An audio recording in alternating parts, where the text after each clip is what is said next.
Yeah, we're live. Okay, hello everyone. This is first season, first episode of Postgres TV. I'm Nick Samokhvalov, and with me Ilya Kosmodemyansky. We usually do this. Hi, Ilya. Hi everyone. Yeah, we usually do this in Russian because we have quite strong Russian community around Postgres for many years. I started it in 2007, but right now I'm based in the US. Ilya is based in Germany, so we also talk. We professionally work with Postgres every day. We have our own small consulting companies and do some products, create some products. Ilya is from dataegrid.com. I am from Postgres.ai.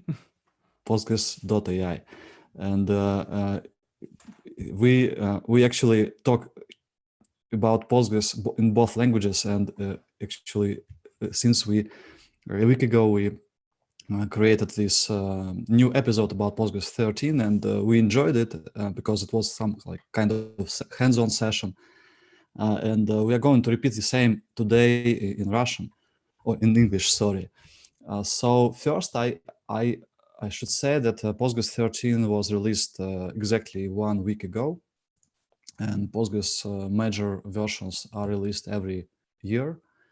And I'm going to share my screen and show you some pages where you can find information.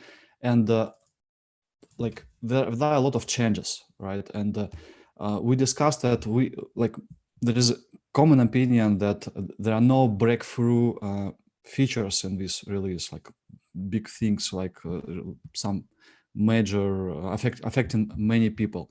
But there are there would be some things which affect many people, but there is no any just big single feature like it was replication or replication or something like this. It's a lot of small things, but overall it makes a picture of like a lot of changes actually.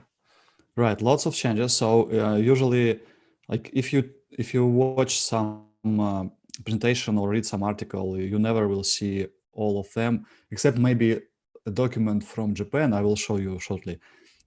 Usually, people try to cover some features at some extent, and we will do the same, but we will try to show you some how it works, right, and express what we think about it, about new features, which we think which we think they are most interesting. And all features can be divided into some groups, and the most interesting groups are related to performance and observability, so monitoring. And before we start, let's where we gather information usually, except from the press release itself. Of course, Hubert Lubashevsky, I hope I pronounced it correctly, Depeche.com posts very beautiful pieces of he updates usually following when something is merged to master. He updates and also trying to show how it works, how each feature works. Then we have several articles, for example, from Jonathan Katz, Crunchy, quite good article with examples, so you can also see how it works, but it's very briefly covering several features. But this is very interesting document from Noriyoshi Shinoda. I'm sorry if I'm pronouncing it not correctly, from Hewlett-Packard Enterprise Japan, and it has 81 pages and very carefully observing maybe all of the changes that are noticeable for users, and this is very good information. So then we have also an article I will show you right now, which are from PGAnalyze. In their blog, we have this is a very beautiful article, and I like the fact that they already tried Postgres before release several months and have their own experience. And finally, I want to show you one more article which I also liked and explored only yesterday, despite of the fact that it's from Russia, actually. It's written in English, and quite good English, and you can see a lot of, let me remove this a lot of changes covered here with examples, and with quite good focus on performance. So this article was written back in May when Postgres was in beta, but I like this set of examples. Maybe it can be compared to this PDF document with 81 pages, but like fewer changes and maybe deeper, right? Few more interesting things. People already updating their tools, and not only tools, but some public services. And back to Depeche, Depeche.com has a good service called Y Upgrade. You can choose versions, and if you, it's already supporting Postgres 13, so you can see how many changes Postgres 13 contains. And of course, it's not fair to compare 12 directly to 13 because 12 was also patched a lot. So maybe we should do this and see various changes between the latest minor version in branch 12 with 13. Also, this service I also discovered only recently. Interesting thing, you can see what kind of changes PostgreSQL.conf got in 13. And we see that we have new 14 new configuration options. And as I posted yesterday, if you go back 8 years back, during 8 years, PostgreSQL.conf got exactly 100 new PostgreSQL options, configuration options. Finally, this service... It's kind of strange when you hit this from 9.2 to 13, updated only 17. It looks like slightly fishy. Maybe it like what updated it's about means. the method how they count this. I didn't check it yet, so didn't check it yet. But this sounds quite reasonable. We know that PostgreSQL.conf has almost 300 options, right? So this is 1/3 of them appeared during last 8 years. It sounds reasonable to me, actually. Oh, by the way, I forgot to mention, you can interrupt if you joined Zoom. You can interrupt any time and ask questions. If you are on YouTube watching live, you please post chat questions. We are we're monitoring that, and yes. yeah. Okay, so finally, this service, if you don't know this service, it's also updated to support Postgres 13. For example, we know that log sampling was changed and got 2 new options. So you can see that this service helps you to understand PostgreSQL.conf options in more structured way than native documentation. And of course, it has all the information from official docs and more. It's quite handy tool, and you can see trace things which you can dynamically get from PG settings. Okay, that's actually it with overview of sources of information. Let's switch to hands-on session. Oh, I see a lot of people join Zoom. So hello, everyone. Yeah.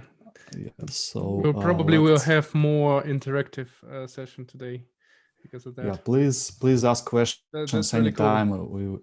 It will be good if you ask. So I'm switching to my console window. Oh no, it was. Sorry. This is it. I hope you can see it. You can see it, right? Yeah, it looks. Yeah, good. It looks okay. Font size, okay, good. So this is how you can try Postgres very quickly. If you have Docker, it's just one liner, and it's already pulled. The image is already pulled here, so it's a little bit quicker. We need to wait a little bit and see how initdb is working, right? So in creating cluster, okay, database is ready to accept connections, so we can join it, connect to it. PG13. Okay, we're here. It's actually release candidate 1, but we know that between release candidate 1 and release only 1 week passed. I know for sure that there are no changes there, and we will do the same for Postgres, for Postgres 12, right? Let's do the same to see, just to compare directly, right? Because changes between 12 and 13 are what we are interested in today.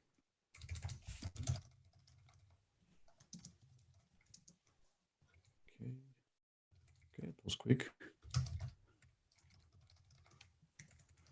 So first change we will be talking about is probably the most interesting in terms of performance, right? It's about B3 index deduplication. Oops, sorry. If we what happened? Okay, sorry. So the first thing is B3 index deduplication. It affects everyone, right? So everyone is using B3. It's a default index. If we just create index by default, the type is B3. And Postgres 13 got very impressive optimization for all B3 indexes because of the work of 2 people, Anastasia Lubenikova and Peter Gigan.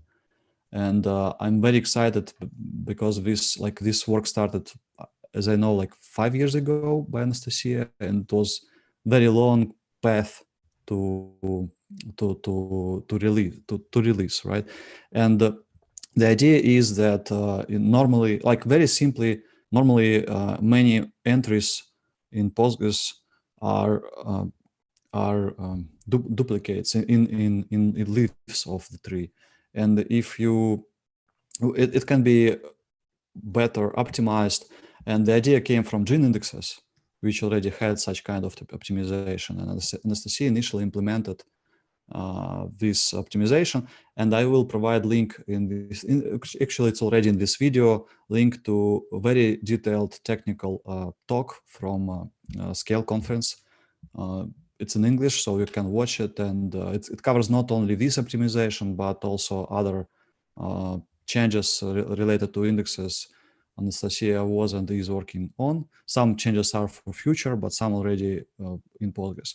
So let's see how it works. We can create a table from generate series. Generate series is our best friend during some testing, right? Because we can generate a lot of rows. So we create a table. Let's do it both in Postgres 13 and Postgres 12. This was 12 and 13. And we will create index, some index on this integer column.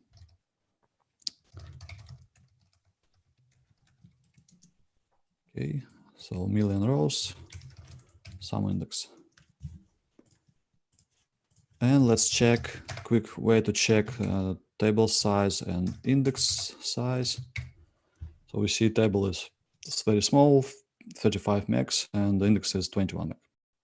This is as expected because, and like no difference between 12 and 13 here.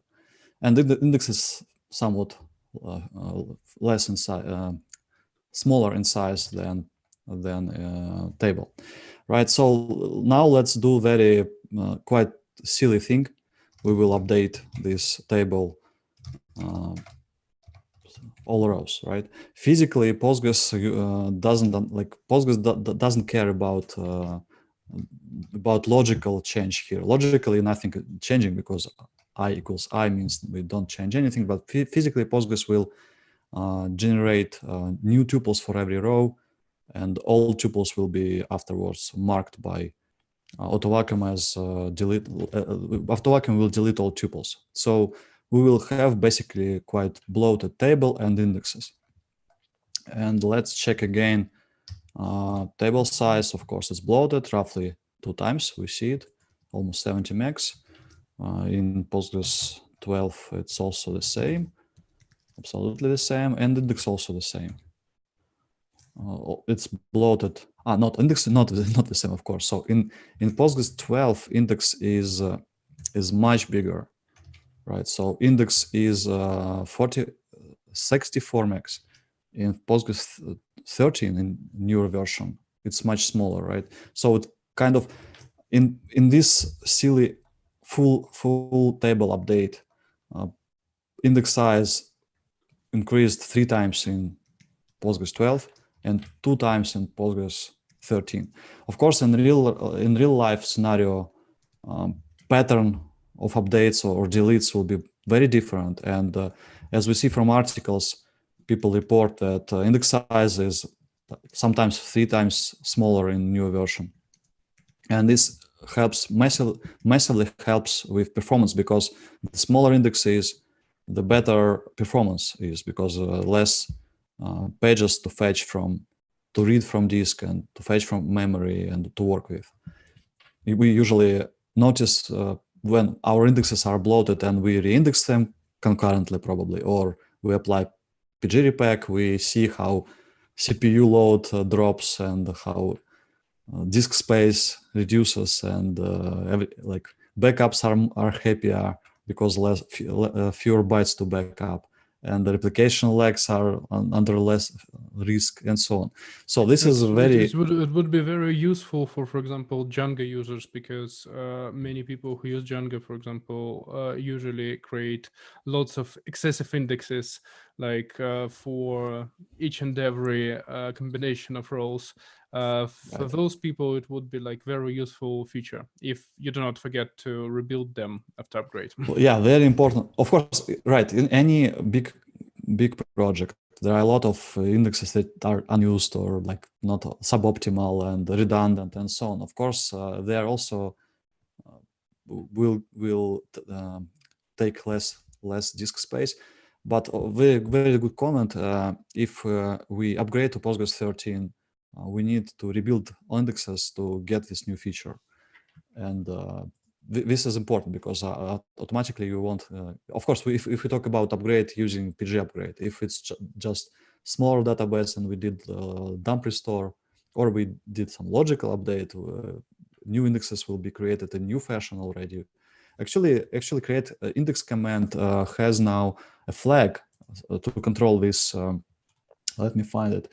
So you can control, and even in newer Postgres, you can, when you create index, you can say with options, deduplicate items of, should work if we give it another name, with just with, right? Yeah. So in this case, this index will be behaving as before without optimization. Let's drop it.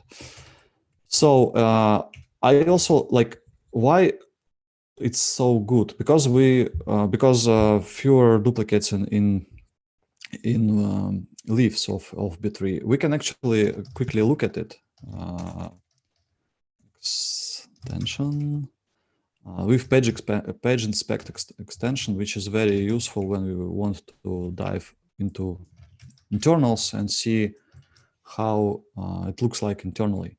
So we can look at it with BT page and items. If we just do this, select BT B3 page items and say index is I1 and we want first page.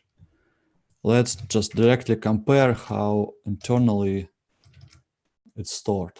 First of all, noticeable that now we have more information returned by this function. And if we see, actually, it's already, yeah, it's already nothing. We need to update once again.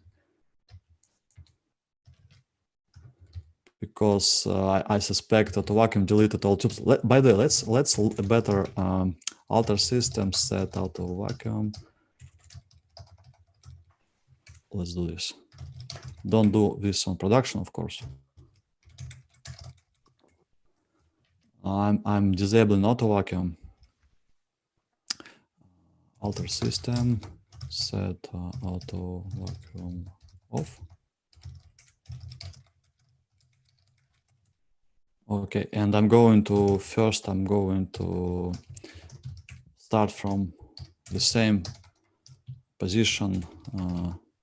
Just when we vacuum table, indexes also will be vacuumed. So we starting from scratch and updating once again, just to see, to compare apples with apples. Okay, update. Okay, 12, 13. Take some time. So let's see how internally indexes look like. This is, no, sorry, write this. So we can see here that, interesting. So right. So this is CID. This is our pointer to heap.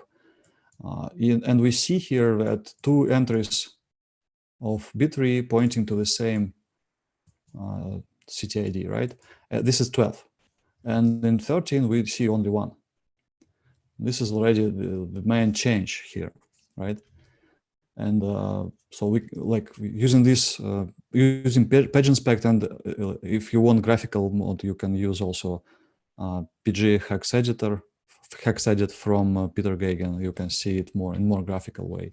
So this is how we can look at indexes and ensure that indeed in Postgres 13 we have optimized storage. That's why it takes much less space. Okay, any questions so far, maybe related to indexes? And like the main thing to remember when we perform PG upgrade, we need to rebuild indexes one after another using reindex concurrently or PG repack. But I think in 13 already we all need to switch to reindex concurrently. Okay, so next thing is actually interesting thing, also very good in terms of performance. If we talk about very wide tables, we know that Postgres splits the row into chunks and stores additional chunks in so-called toast table, right? And in this case, for example, if it's very huge, like it will take some time to create new table. I have it here. It's a table we repeat this million times, and we generate 100 rows. Let's do it. Let's create it. So in this case, we have main table, and the first chunk is stored there, but additional chunks go into toast. And before Postgres 13, if you, for example, need to read only few first bytes of it, of course, also there is some light compression applied to toast values. And before Postgres 13, if you read only first few bytes, Postgres will fetch whole value, decompress it, and only then apply, for example, substring, substar function. But it's very inefficient, of course, because we don't need all those bytes. We don't need only the beginning of value, for example. And right now, let's see very simple. This is Postgres 13, right? This is very simple query which tries to get first 10 values and then basically calculate it will be 10 and then summarize times 100 it will be 1000. And but physically we need to work with this value, which of course very toasted right now. And we can see here that in Postgres 12, even if we repeat it many times, it's around like between 15 and 30 milliseconds. But in Postgres 13, you can see it's around 1-2 milliseconds. And it's very good because this helps us to avoid spending more time for inefficient work. I also like this feature, which will be automatically available if you work with very wide, very big values, for example, some texts and so on. Okay, what's next? Let's talk about vacuum maybe, right? Yeah, just we got a question in chat from Gabriel. The question is how fast is upgrading from 12 to 13 comparing to 11 to 12, considering this index rebuild? That question has Good actually question. two answers. Yeah. So upgrade itself doesn't matter at all. So basically, upgrade is around the same thing. So basically, you first upgrade and then you rebuild your indexes. Asynchronously, right? Because we So already... it's two separate things. Problem is that if you have a really heavy workload, you need to do two things after upgrade. You need to rebuild your indexes and you need to collect fresh statistics for upgraded database. In stages, usually. Yeah, in stages. And for this database, it would be like slower than with the previous one. But well, I would say you can still do that asynchronously. So most likely your server performance will drop slightly while you would be rebuilding indexes, but it's still worth of it. So I would say the upgrade process is still the same. Then you add this rebuilding, which is asynchronous. If you have a lot of memory on your server, you probably can benefit from concurrent rebuild index concurrently by increasing maintenance work mem. And also, of course, we can do several in several streams, several processes. Yes, it depends on disk I/O, how strong it is on our system.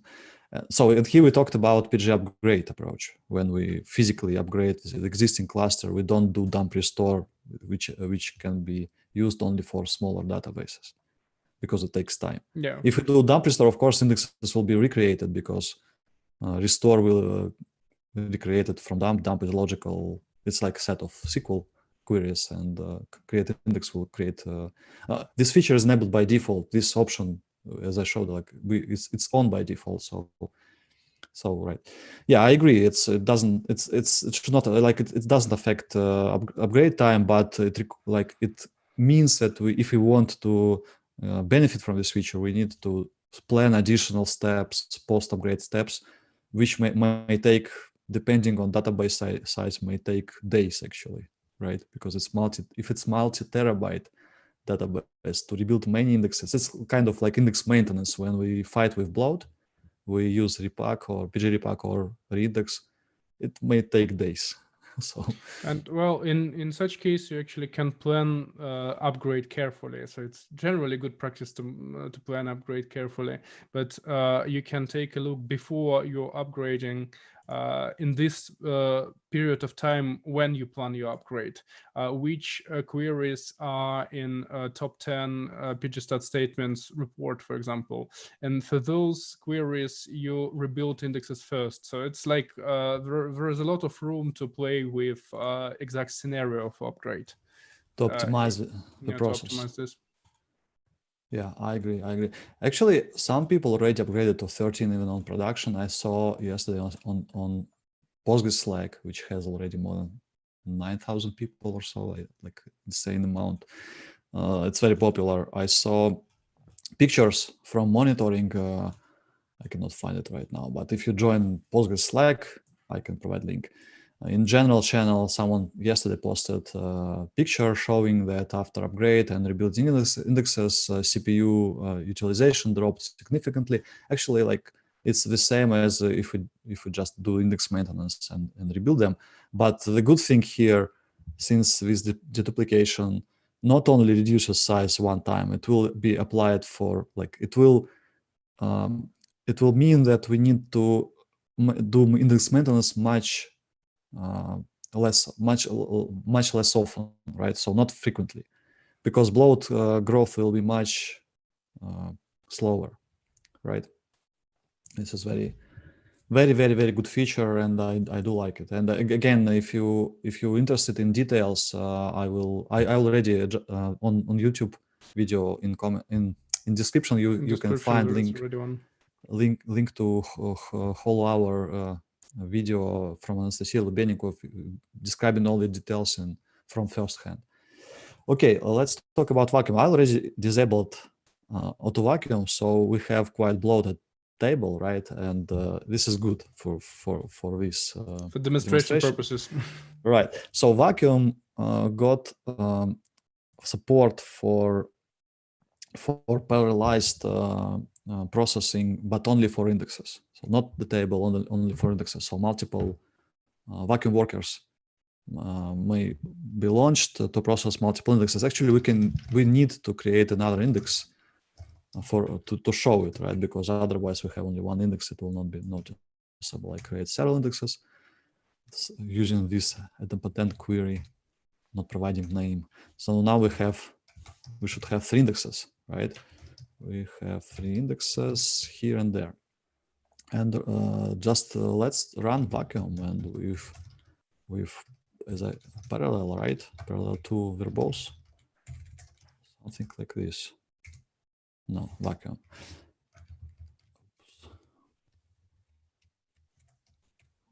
Okay, let's see how it will work. In 13, of course, in 12 it's not interesting because parallel does not exist there. But here in 13, we see that it planned. Yeah, I shouldn't do verbose actually. So, and this time I think indexes will be skipped, so we need to scroll up. We see that multiple workers were, sorry about that, it's too many details there. So 2 additional workers in addition to the main one were launched, and one index was, so work was split, right? This is good. And this helps with processing of very large tables, but 2 notes here. First is Autovacuum was not improved, only manual vacuum was improved. And manual vacuum, if we just show vacuum cost, there is delay and limit, right? These 2 things, Autovacuum also has similar options, pair of options, and manual vacuum has a pair of options. And this 0 means that we are not throttled. So when we launch vacuum command, we are not limited in terms of Postgres does not limit itself except naturally, right? No throttling applied, and it's already like full speed. And I usually, like on systems under load, I usually advise to be quite careful with it. Sometimes it's fine because like vacuum algorithm. You know, you need to know your disks. So basically, yeah, you need to limits. You have proper disks, proper SSDs, which allow you a lot of parallelism, you can actually benefit from this full throttling of Autovacuum or vacuum. And here probably as well, but it's like it's not the production ready advice, because too few experience of Postgres 13 in production, and we'll see like next month if it's a good idea or not on real production cases. Yeah. So right, Autovacuum is by default limited. It was in Postgres 12. It was improved because before we had like loop cycles 20 milliseconds, and now shorter, 10 times shorter cycles means 10 times more room for like throttling is 10 times higher. And there are some estimates that with 20 milliseconds before Postgres 12, default settings led to like quota, which for reads were roughly 8 megabytes per second. With new quota in Postgres 12, it's like 80 megabytes per second. But manual vacuum is not throttled, and you can see much more disk I/O when you run it. And I usually recommend to put something like 1 millisecond here to at least somehow limit yourself, and if you're running it under load on live system in production. But new feature says, okay, not only we're not throttled, but also we can do it in 3 threads. And so it's kind of like, it's interesting. If you don't limit yourself running manual vacuum, you should be very careful watching your disk I/O and how much of it is associated with your manual vacuum. But again, automatic vacuum didn't get it yet, and this is for future. So if you don't run vacuum manually, it should be like you don't care. This is good feature to process large tables much faster, right? Actually, I like it, but I would still put 1 millisecond here and only then run it in parallel, three threads, maybe more even. So, and I would say I probably quite welcome this feature, because usually it will get to Autovacuum soon. That means then Autovacuum will learn this. It would be really a huge benefit. Not talking about if Autovacuum is good or bad, it just would be much better to have Autovacuum which can perform good. Yeah, this raises a lot of emotions in me, because because Autovacuum defaults are very conservative. Like this was changed from 2022 a year ago. This is very good, like big win, because previous setting, as I remember, the people said it was created like 15 years ago or so.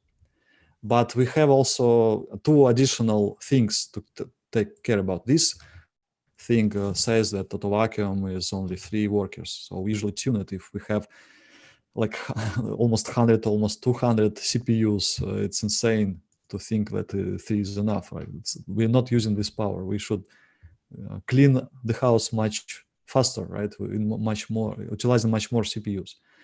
And then there is also a scale factor, and this is what I was going to talk about.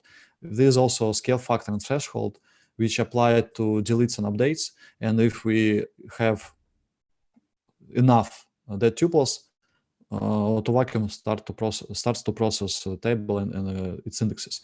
But again, defaults are quite conservative. We usually on heavily loaded OLTP systems, we usually make them much more aggressive. For example, saying that you need to process and delete dead tuples after 1% of table changed. But before Postgres 13, these 2 things are new. Before Postgres 13, there was a problem. If you have append-only workload or close to it, and you just insert to table, Autovacuum doesn't care about it. Only when you start deleting or updating. And it looks like no problem, right? Because we don't have anything to delete. But the thing is, Autovacuum has 2 additional purposes. First is to rebuild statistics, and second is what? To update visibility maps. What's that? Prevent wraparound. Oh, prevent wraparound is the fourth one. It's very important, but it's not related to. But yeah, maybe it's also related, right? So three things. So a lot of inserts and no updates and deletes can cause 3 things, right? Prevent wraparound is one thing. Second is we need to update statistics if we inserted a lot of data and Autovacuum does not want to process this table. Statistics is outdated and queries are so suboptimal. And finally, also important, we need to keep visibility maps in updated state. This is also one of additional tasks Autovacuum does, and this is important to maintain index-only scans in good shape. For example, if you do select count star from table with some query which is supported by index, usually you get index-only scan, and that it's as good. And if visibility maps are fresh, Postgres doesn't look at heap at all. If they are outdated, Postgres doesn't know, since indexes don't contain version information, like which links to go to leave entries in tuple, live entries or dead entries. Visibility maps is needed. Map is needed to understand should we check heap or no. And now we can configure and say that we need to process table and indexes when a lot of inserts are happening. So this is also very useful. And it means that more index-only scans will behave much better with better performance with fewer heap checks. You can see it in explain plan, heap checks some pages. This is good, bad sign if it's much bigger than 0. 0 is the best. Heap check 0 is what we want from index-only scans, but of course it means that we need to be very aggressive in terms of auto vacuum or manual vacuuming. Okay, what else? Very interesting thing. We have not much time left. A very interesting thing is related to plans. Let's see, like indexes also. Let's create another table, another column in this table. Alter table T1, add column. For example, I don't know, like C1. It will be text, and we will fill it somehow, randomly, with some random text. Right? Let's do it. It will take some time, of course, because this is not what you want to do in production, because you are updating whole table here. Okay, and we have this table with 2 columns, and let's drop these indexes, just not to think about them at all. And this one also. Okay, and we will be comparing Postgres 12 and Postgres 13. So we have table with 2 indexes and 1 index and 2 columns, and the index is on the first column. So if we want some query, I will be using. I like this idea to use 13 as a number, because it's Postgres 13. It's from Crunchy, Jonathan Katz's article. So, for example, if we say that we need, let's enable timing. If we need to see first 13 rows from this table, where let's do without where, just order by IC1 limit 13, right? So this is what is happening in Postgres 13, and this is what is happening in Postgres 12, right? And we can see that timing is very different, right? It's very, very different. And in 12, we see dozens of milliseconds, at least 30 something. On Postgres 13, we see less than 1 millisecond. It's very good. Let's understand why it's so. It's so because, let's see, explain analyze with buffers, as I usually do. By the way, there was some discussion to make buffers enabled by default and explain, but unfortunately, Postgres 13 didn't get it. Okay, we see that especially for Postgres 12, timing increased because we have observer effect, and this is what you should expect when you do explain analyze. Timing increased, and the most important thing here, you see thousands of buffers hit in red here for Postgres 12, and just 4 buffer hits for Postgres 13. This is massive change. Why? Because now, if we compare plans directly, in this case, when we want to order by 2 columns, but we have index only on one column index, very simple index, and we want only first several rows until before prior Postgres 13 sequential scan was needed. And right now we have index scan, and then this new type of node in explain plans, incremental sort.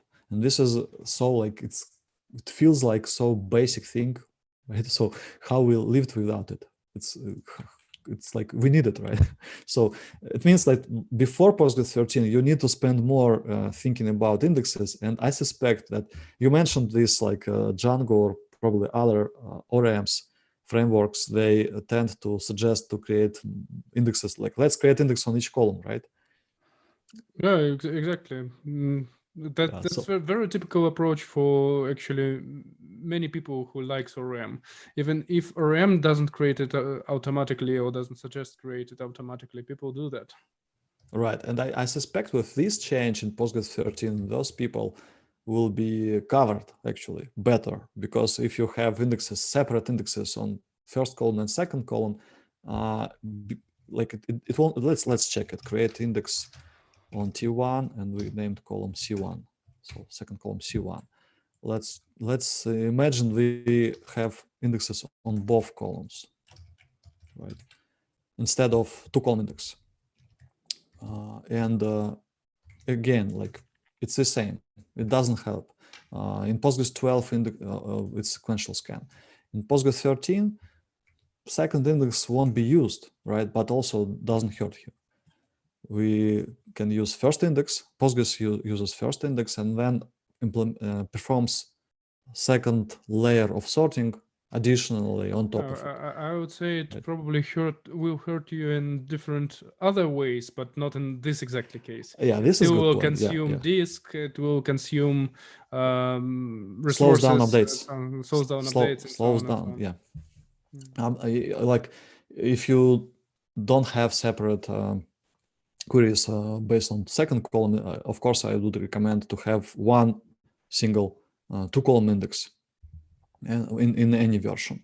It will be faster, right? Even faster than this, because Postgres wouldn't do incremental sort. Of course, if it's just 13 rows, it's very fast. But if it's like 1,000 rows, it's already maybe noticeable. And but if you like, I like this feature anyway. Like it's good. It's good. Like I imagine that we will be thinking, do we really need two-column index or no? Maybe not, because it's bigger, right? Two-column index is bigger than one column. Maybe we don't need it. Also interesting side effect, very positive side effect, that if we don't create two-column index, we create only one-column index, we improve probability of having hot updates in place, because second index is not participating in second column is not participating in indexes. It means that if we update this column, we have hot update, and it's much faster than regular update, right? So it's an interesting trade-off. I think we will be it will be an interesting task what to choose: two-column index which behaves better even without incremental sort, or just one-column index, save space and improve update speed. It depends. Also, it's not obvious to me at this point. We need to gather some experience before we understand how it's working. Okay, so what else? We covered things related to performance. We have just maybe 10 minutes left. Let's talk about observability, because I like it a lot. We like very small but very important changes appeared in Postgres 13 will help with to have better monitoring and to troubleshoot queries better and so on. For example, if we do update here, update T1 set I equals I, where I less than 10, for example, we can see here. Oh, I don't see it. Why? Where are our wall? Right. Yes. So sorry, I forgot. Yes, this is yeah. It's not enabled by default because observer refactor as well, because fears that we don't see it, by the way, here. Timing was even better fluctuations, but anyway, if you want to see wall related data during micro optimization when you analyze a single query, you need to specify it explicitly like buffers. And if you do, you see this, right? So with 1,000 rows, we generated this number of records, 4,000 records, 300,000 bytes roughly, and this is good. And we see it even for each node. This is really cool. So you can understand how specific modification query. Sometimes, by the way, it may happen with select query as well, if we need to update hint bits, right? Or if you have a stored procedure or something like this. Well, this is different. Somewhere this is inside the select query. Yeah, I should say read-only query. Read-only query also may produce some wall data if hint bits should be updated, needs to be updated. But for modification query, of course, it's useful to see how this query is heavy in terms of wall generation. And but we don't want to start here. We need to usually we want to start from very top and to do macro optimization to see the whole picture. For this, we need to usually this is standard de facto create extension pgstat statements. Let's do it. And here, well, I don't care about 12 anymore. Let's see it here. We've got several new columns, but actually two sets of columns: wall and wall records. How many records? How many bytes? And this is full page images. So it's full. When we after our checkpoint, we update anything inside the 8 kilobyte page. Postgres writes whole page to wall.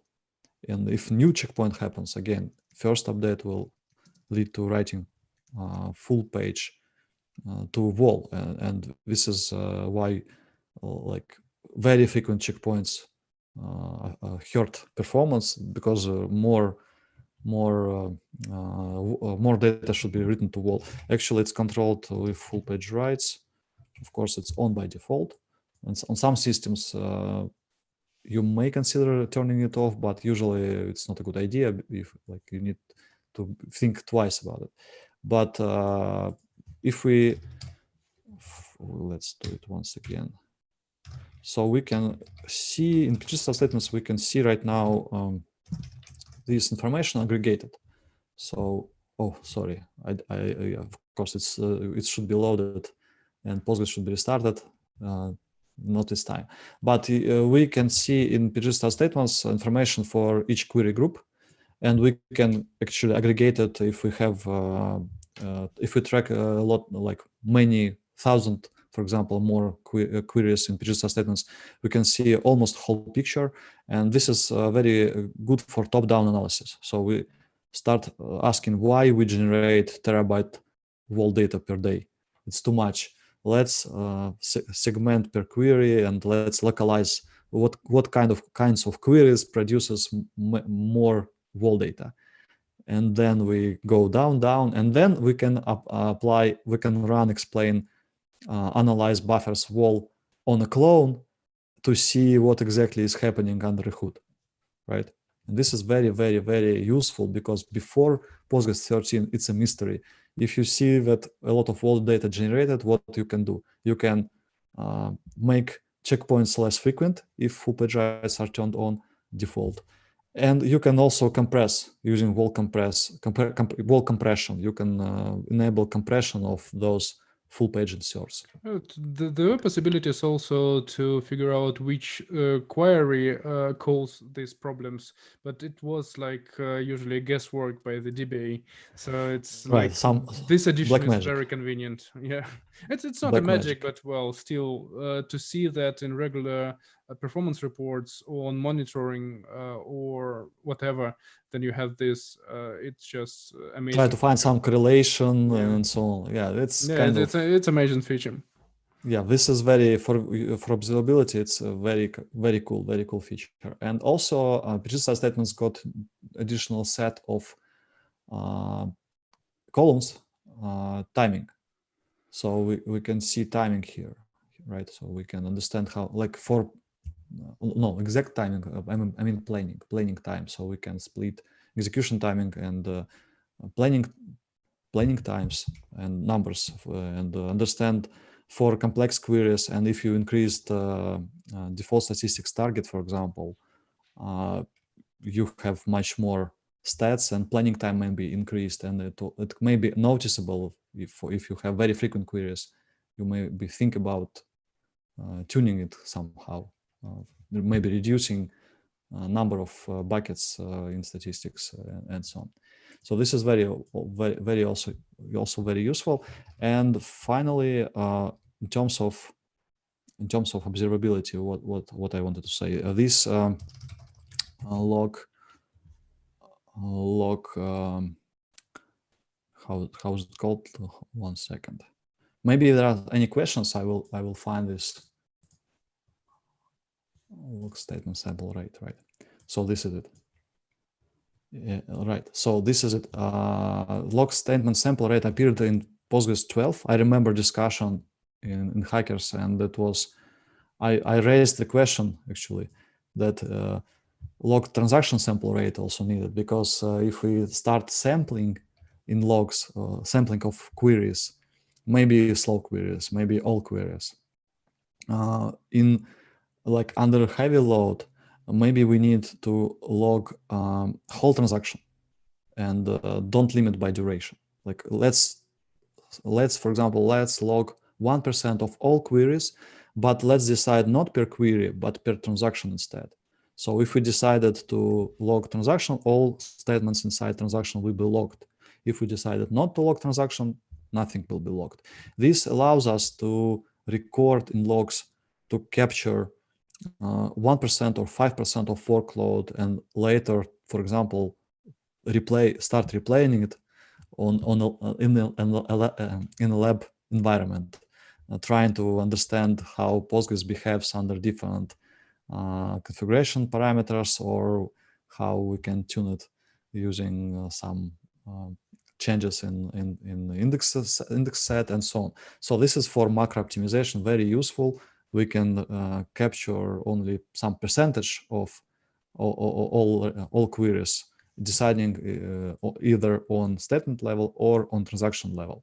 Also, it can be applied not if you want, like if you want to capture all queries, okay, you can do it, but you can also still have some threshold. And where is it? I don't see it. Duration. Here it is. So you can also control this threshold and log only queries which are really slow, for example, longer than 100 milliseconds or 500 milliseconds, and still have sampling.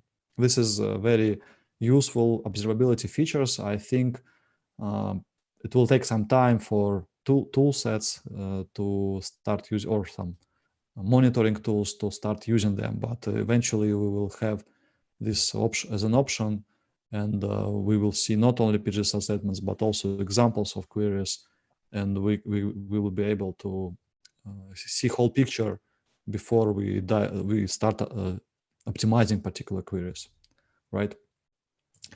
So what else? Any questions? Because yeah, we are close to end. Just to add my 5 cents about the observability, there are lots nice improvements in terms of additions to the PG catalog.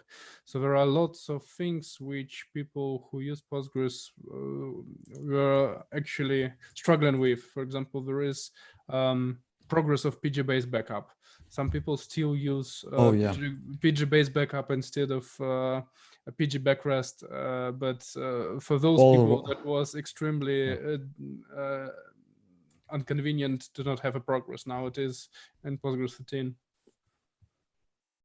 Yeah, I forgot to mention that we also in explain we also have better planning information if we do this again.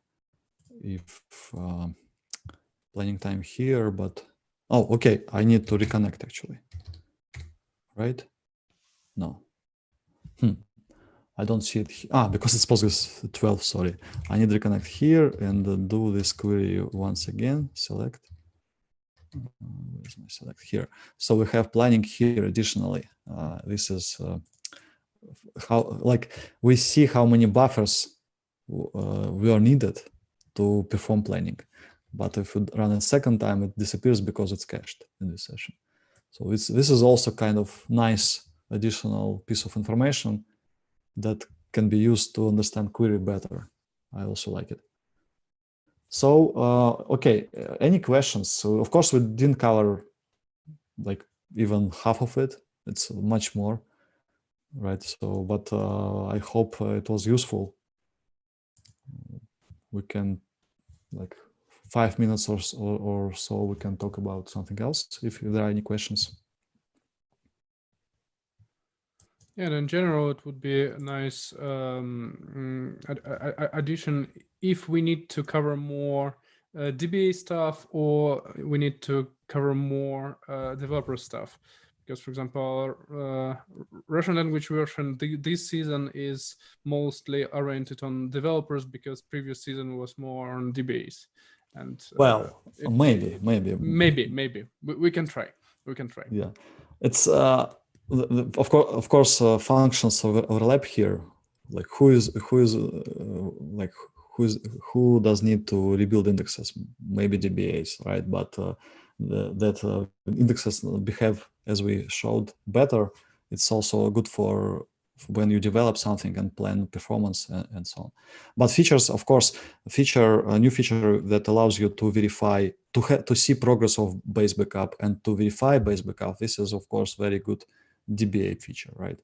For administration, very cool feature. To see progress and to verify backups. Okay, so if no questions, I think that's it. Thank you so much. It was our first try to run this session in English. I hope we will have it regularly, and we will be moving to separate channel, and actually it's already working, Postgres.tv. I like domain names, so Postgres.tv will lead you to new YouTube channel. You can subscribe right now, and this video will be re-uploaded there as well, and new English sessions will be on that channel. We will try to invite interesting guests and do more hands-on sessions and so on. So thank you for watching. Don't forget to like and to leave some comments if you have questions. Or leave your useful feedback. That's always welcome. Yes, thank